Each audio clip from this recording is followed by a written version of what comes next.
Right, Warren Gatland has left his role as Wales head coach after losing a record 14 consecutive Test matches.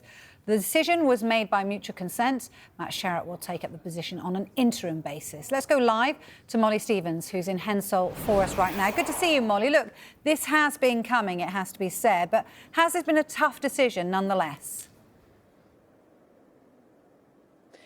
It's a good question, actually, Vicky. We'll ask that to the Chief Executive, Abby Tierney, who we're due to speak to here in Cardiff at around 3 o'clock this afternoon.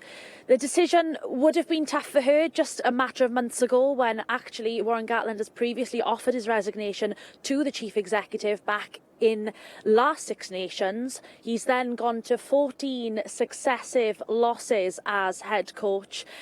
Abby Tierney decided that after the autumn he would stay in his role, but ultimately the decision has been made to relieve him of his duties during this year's Six Nations campaign. I think ultimately the loss to Italy on the weekend cementing his place and them knowing that he was no longer the man to take them forward.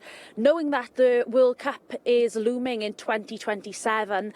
Confidence is at an all-time low with regards to the Welsh players, the Welsh staff and the Welsh public. But Warren Gatland has released this statement. He has said, "I would like to thank the WRU board for the faith shown in me after a tough campaign throughout 2024 and affording me the time and resource to try to turn things around for this 2025 tournament. We've worked hard.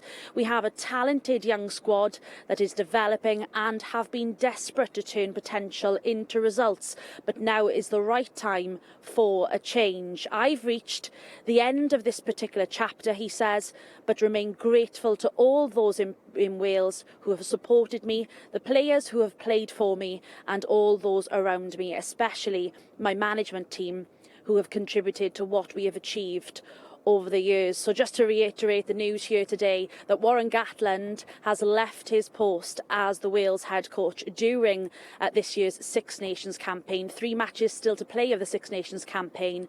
We will be speaking to Abby Tierney, the Chief Executive Officer, at 3 o'clock.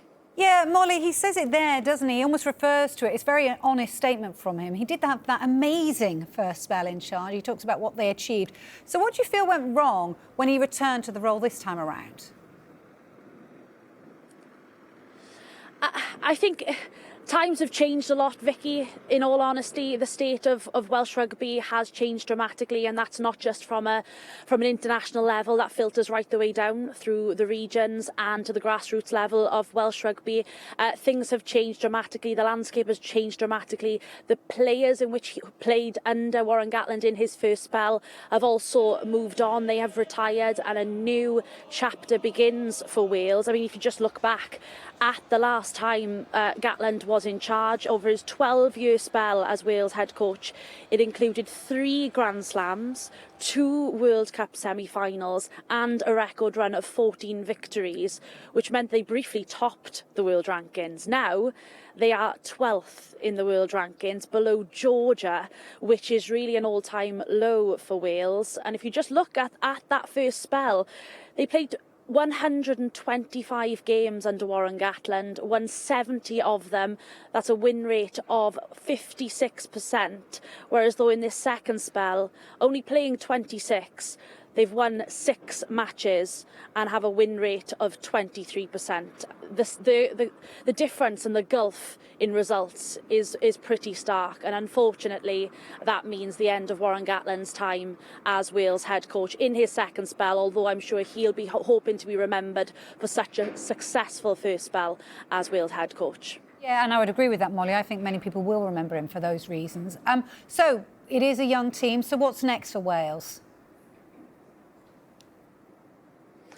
Well, what's next is a match against the reigning champions, Ireland, a week on Saturday. And we now know that Matt Sherratt, the Cardiff head coach, will be in charge for that match and the remaining matches against Scotland and England. We understand that that will be the end of his interim tenure as Wales head coach. After that, Wales will look for a permanent successor to Warren Gatland.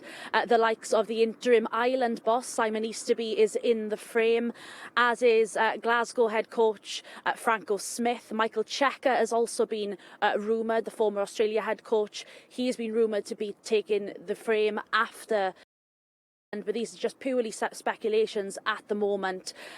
We know that Matt Sherratt will be in charge, and actually we will speak to Matt Sherratt at 3 o'clock here at Hensall. We'll speak to Matt Sherratt as he comes in. We'll speak to Abby Tierney, the Chief Executive Officer, and the Interim Performance Director, Hugh Bevan, for a little bit of clarity on why now, in the middle of a Six Nations campaign, Warren Gatland has been relieved of his duties by mutual consent, why Matt Sherratt is the man to lead them forward over the next 3 games in this Six Nations campaign, and what the long-term plan is for Wales as we look ahead to the 2027 World Cup and thereafter when it comes to Wales, but also the plan for Welsh rugby as a whole, because ultimately, Vicky, it's at this lowest ebb right now.